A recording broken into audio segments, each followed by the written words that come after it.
On October 23, 2025, tensions between NATO and Russia deepened further when a Russian Su-30 fighter jet briefly violated Lithuanian airspace, marking yet another flashpoint in the Baltic region's fragile security balance.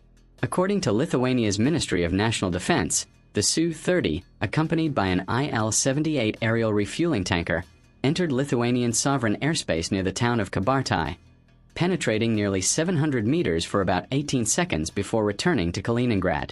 The intrusion prompted an immediate response from NATO's Baltic Air Policing Mission, with Spanish Eurofighter Typhoons scrambled from Šiauliai airbase to intercept and monitor the Russian aircraft.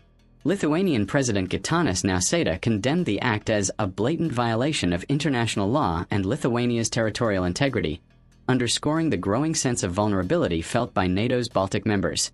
Russia's defense ministry, however, dismissed the accusations, insisting that its aircraft remained within Russian borders and were engaged in routine flight training. Though the physical breach was brief, its geopolitical impact reverberated sharply across Europe. Analysts noted that the use of a Su-30, a modern multi-role fighter with long-range strike capabilities, alongside an Il-78 tanker, indicates an operational intent beyond mere border misjudgment. The combination suggests Moscow may be testing NATO's radar coverage and interception response times, while signaling its ability to sustain fighter operations in the Baltic theater. Such incursions have become increasingly common since the full-scale invasion of Ukraine, turning the skies over Lithuania, Latvia, and Estonia into a constant arena for aerial cat-and-mouse encounters. In this narrow, contested corridor between Kaliningrad and NATO territory, even seconds of airspace violation carry symbolic weight, reinforcing the perception that Russia is willing to test the alliance's limits.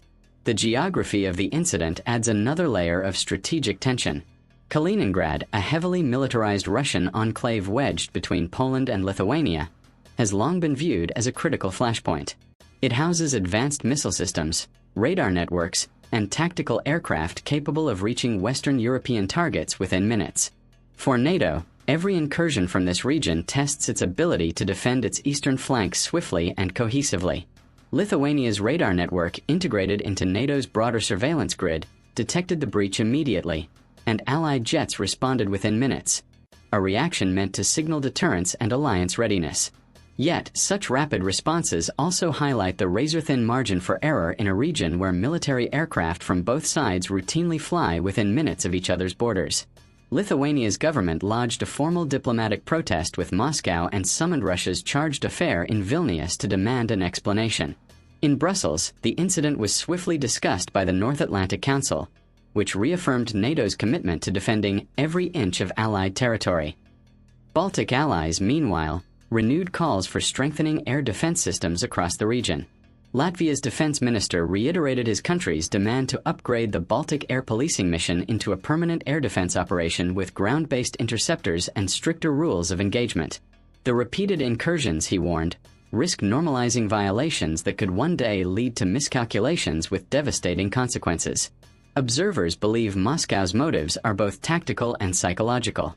On one level, these flights test NATO's operational procedures, radar reach, and reaction timing. On another, they serve as deliberate provocations meant to remind Europe that Russia's military remains capable and unpredictable. The timing of the latest incursion was notable.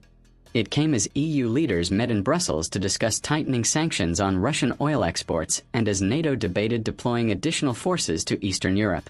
The message, analysts suggest, was unmistakable. Russia can escalate at will, even at the cost of international condemnation. For NATO, the challenge lies in maintaining deterrence without overreacting. A stronger presence in the Baltics, through more frequent patrols, upgraded radar systems, and enhanced coordination, signals resolve but also risks feeding Moscow's narrative of Western encirclement. The alliance must therefore strike a careful balance between vigilance and provocation. NATO commanders privately acknowledge that while these airspace violations rarely last more than a few seconds, each one is analyzed in depth to assess potential shifts in Russian flight patterns, equipment use, and tactical intent. What makes the October 23 incident particularly concerning is its potential to accelerate calls for a hardened NATO posture in the region. Already, discussions are underway about converting the Baltic Air Policing Mission into a more robust, combat-ready force capable of neutralizing aerial threats in real time. European defense planners are also examining the deployment of additional radar systems, long-range surface-to-air missiles, and quick-reaction units to the Baltic states. For Russia, however, the episode serves another purpose. It reminds NATO that Kaliningrad remains a forward-operating stronghold, strategically positioned to disrupt alliance movements and challenge its airspace integrity at any time. The diplomatic fallout is likely to continue.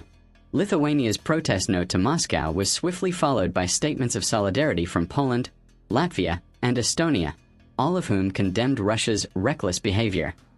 In Washington, the U.S. State Department described the incident as an unnecessary provocation that undermines regional stability.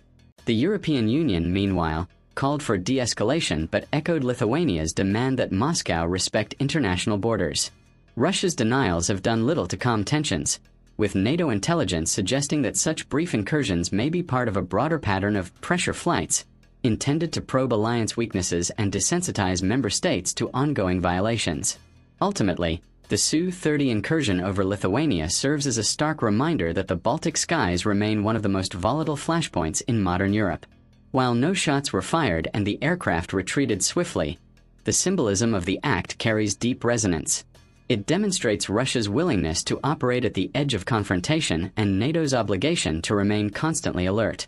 In a region where seconds can separate peace from crisis, even an 18-second violation becomes a diplomatic earthquake. For now, the standoff continues, quiet, tense, and dangerously close to the line.